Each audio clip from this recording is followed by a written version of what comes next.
Welcome to the Epic Company Culture Podcast, where your host, Josh Sweeney, will give you, the business leaders, HR professionals, and company culture aficionados, the knowledge you need to take your company culture to the next level. Hi, my name is Josh Sweeney, and welcome to the Epic Company Culture Podcast. Before I get started, I'd like to thank Prototype Prime for this amazing podcast space. The topic of today is, it's not you, it's me. Hiring based on company strengths.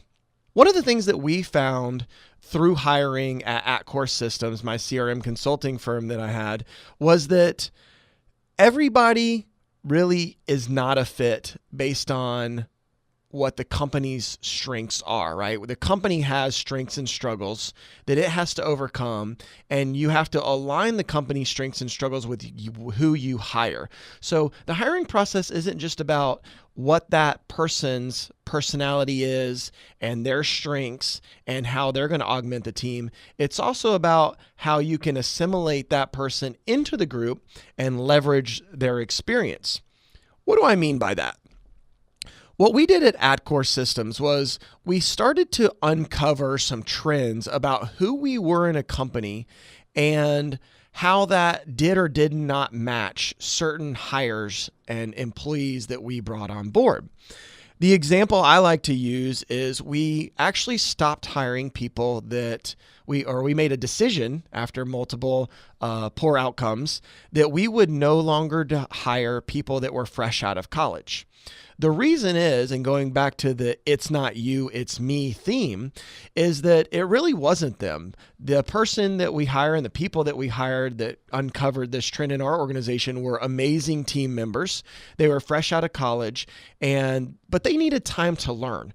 And what we found was, as an organization, our training program and the way that our organization was structured was not in tune to having a new employee and getting them trained at a good rate of speed, or even having a really solid training program that would take them from point A to point Z.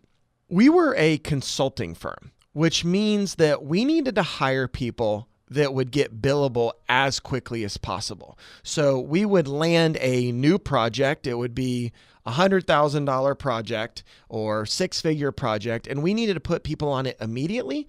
We needed them to be productive quickly, and we needed to ensure that our billable hourly rates stayed high. And that's really challenging when you have a roller coaster ride of large deals and small deals over the course of a year or over the course of multiple years.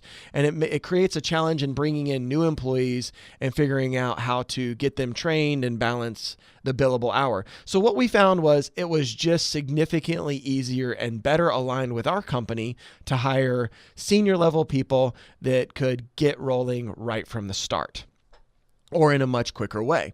So again, we found out that we needed to hire those senior people instead of training people that were fresh out of college or new hires that were fresh out of college. Another thing that we found was common was we had challenges with people that were in life-changing events. So a life-changing event is often something like marriage, or a big move, or a divorce. Now, there are large companies that do relocation programs.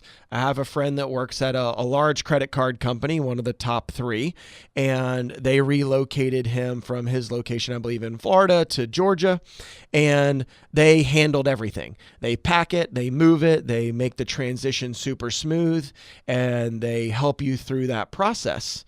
Now, in our organization, we didn't have a relocation program. We weren't structured enough to feel that we needed it, and we just weren't set up to relocate people. So over time, when we hired people that were relocating either to or from Atlanta or having some sort of life-changing transition, we found that they were unproductive for long periods of time. So they always had some sort of challenge that came up that took them away from work. Now, this is also in correlation to what I mentioned earlier around we're hiring senior level people.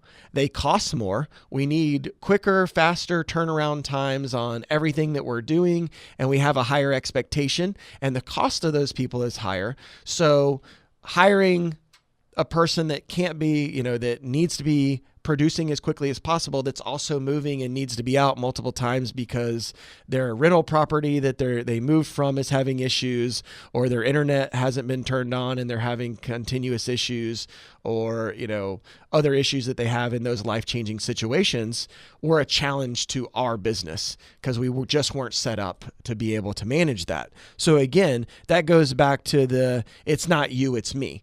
Our business was oriented towards certain structures and certain outcomes. The last thing I like to highlight is the pace of the environment. One thing that we found was we weren't very successful in hiring and leveraging a new employee that came from either an enterprise environment or a government environment. The reason is the speed at which we need to get things done. I'm a fast-paced person. I'm a fast-paced leader. I want it as quickly as possible and of the highest quality that we can do when balancing the speed. And that's very different from a large organization. I've mentioned in other podcasts, I've worked for Fortune 500 companies, and I have friends in government and worked with various governments on other projects. And the rate of speed and the rate of change and the needs are at a different pace. They just fundamentally are different. So we found it very hard to bring somebody that was used to an enterprise environment, let's say an employee that worked in enterprise for 10 years, into our fast-paced environment, because we just didn't feel like there was very much getting done. And also with that level of experience, often these are more expensive senior level resources, and we're not getting the speed that we need. So those two factors compounded together to create these rules in which we decided who we could and could not hire based on who we were as an organization. So what I want you to think about is, what are the different structures and company strengths that you have and company weaknesses that would impact the type of person that you should hire? And on top of that, dig into the success and the challenges you've had with past and present employees based on those company strengths and struggles.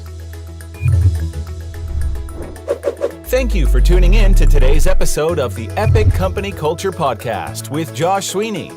If you enjoyed this content, please subscribe on iTunes, SoundCloud, or Stitcher.